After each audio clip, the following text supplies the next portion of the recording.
Hello, this is Josh Mayo, account executive with SSI, bringing you today's SSI Sunday Skills. Today's topic, we're going to be answering behavioral interview questions using the STAR method. So what exactly is the STAR method? Well, it's just a way that you can systematically use your experiences to answer the question to show that you have the relevant experience. The S and the T stand for situation or task. Here you want to describe the situation that you were in or the task that needed to be accomplished. Be specific about the event. Give enough detail that the interviewer fully understands the situation. Here you're beginning to paint a picture.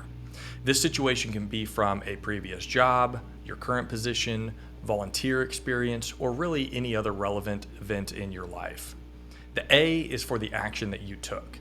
Here you want to describe the action that you specifically took and keep that focus on you. Even if you're discussing a group project, you want to discuss what you did, not the efforts of the team as a whole. Now, you don't want to tell them what you might do, you want to tell them what you did do. And then the R is going to be for the results that you achieved. What happened? How did the event end? What did you accomplish? What did you learn?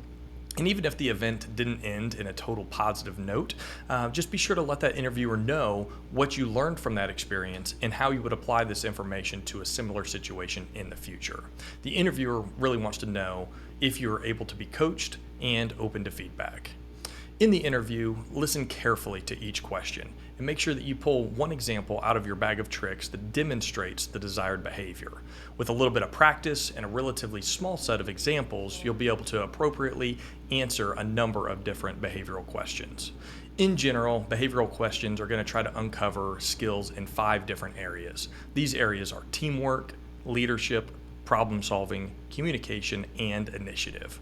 Now, we hope that this information helps you prepare for your next interview and brings you value. Be sure to like this video and subscribe to our YouTube channel for more skills, opportunities, and industry news. Have a great day.